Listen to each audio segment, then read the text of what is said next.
नमस्ते नमस्कार, मैं आकाश रघुवीर आपका अभिनंदन करता हूं। हाल ही में आई ध्रुव राठी की इस वीडियो को आपने देखा होगा। भाई मतलब अगर YouTube पे किसी बंदे को वीडियो प्रेजेंटेशन का अवार्ड मिलना चाहिए तो वो ध्रुव राठी ही है। खैर इधर उधर की बातें नहीं करूंगा, सीधे मुद्दे पर आता हूं, क्योंकि ये अपने वीडियो में बोलते रहता है भाई कोई अच्छा आर्गूमेंट लाओ और फिर मेरी बातों का खंडन करो। तो आज बिल्कुल वही करेंगे। इनके सो कॉल्ड क्रिटिकल थिंकिंग और इनके लॉजिकल फैलेसी को समझेंगे और इनकी तो चलिए उलझी हुई इस पहेली को सुलझाते हैं और असलियत आपके सामने लाते हैं। तो सबसे पहले ध्रुव राठी के उस क्लिप से शुरू करते हैं जो वायरल हो रही है। मैन मेड चीज का एग्जिस्ट होना प्रूफ करता है कि पूरी कहानी असली होती है। क्या ये वो लॉजिक नहीं हो गया कि स्पाइडरमैन में न्यूयॉर्क शहर दिखाते हैं, तो न्यूयॉर्क शहर तो असली में एग्जिस्ट करता है, तो स्पाइडरमैन भी असली होगा, स्पाइडरमैन भी असली में एग्जिस्ट करता नहीं होता है। अब इसमें इसने ये कहा है कि मैनमेड थिंग का एग्जिस्टेंस ये प्रूफ नहीं करता कि कहानी असली ही होगी। अच्छा भाई मान लो इसके दादाजी ने कोई घर बनवाया होगा और इसके पापा इसे बता रहे हो कि बेटा देखो ये घर तुम्हारे दादाजी ने बनवाया था, तब ये वहाँ बोलेगा कि नहीं पापा, मैनमेड थिंग का एग्जिस्टेंस ये प्रूफ नहीं करता कि कहानी असली ही होगी। इसका मतलब जरूरी नहीं है कि अगर घर है तो मेरे दादाजी भी रहे होंगे। कुछ भी।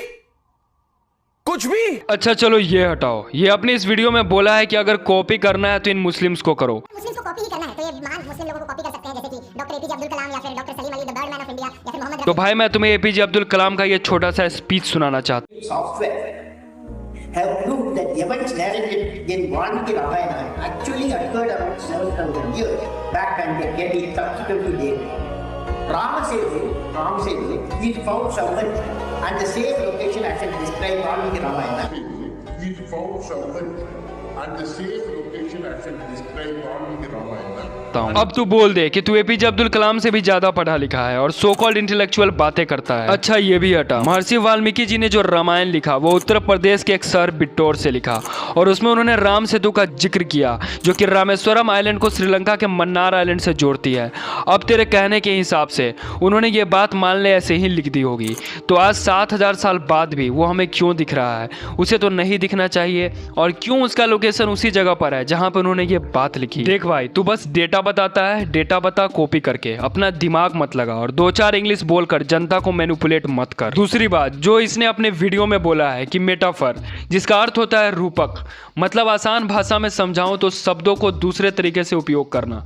जैसे कि भ्रष्टाचार आज हमारे देश की बीमारी बन गई है, मतलब भ्रष्टाचार को एक बीमारी के रूप में दिखाना ही मेटाफर है। खैर ये अपने वीडियो में बोला है कि हमारे बजरंग बली का सूर्य को निगलना और प्राण बचाने हेतु पहाड़ को इधर से उधर ले जाना, ये सब मेटाफोरिकल है।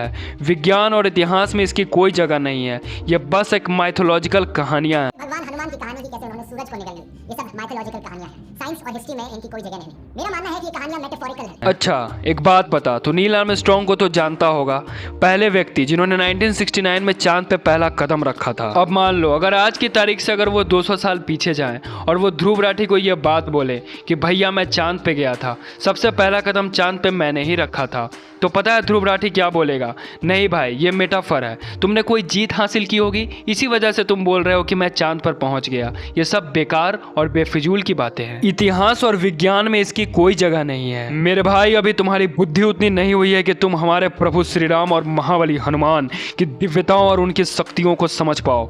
कोई भी चीज आंखों के सामने ना होने से पहले असंभव ही लगती है। तीसरी बात जो इसने अपने इस वीडियो में बोला है, मुझे अपने घर जाना है। सैफ्रॉन यानी कि भगवा गमछा ओढ़े लोग इसे छपड़ी दिखते हैं और जो हिंदू धर्म का प्रचार कर रहे हैं वो ओसामा बिन लादेन को कॉपी कर रहे हैं, वो सोकल धर्म के ठेकेदारी कर रहे हैं। हाफिज सईद जिन्होंने इस्लाम का नाम खराब किया, अब ये सैफरन गमछा ओढ़े छपरी लोग राम का नाम इसी तरीके से खराब कर रहे हैं। सब दोगलापन है।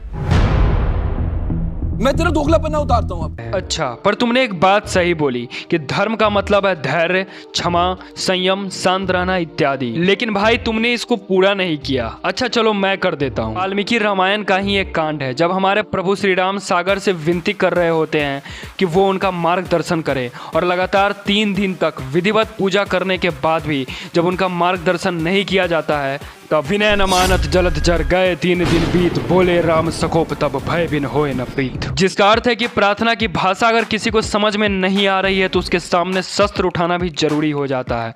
जिन हाथों से सागर के सामने विनती की जा सकती है उन्हीं हाथों से उसे सुखाया भी जा सकता है। बार बार शांति दूत और पत्र भेजने के बाद भी कोई आपका उपहास करता है तो उसके घर में घुसकर उसको ज्ञान का पाठ पढ़ाना पड़ता है। अगर अपने धर्म को दिल से मानना अगर कट्टरता है तो ये जायज है।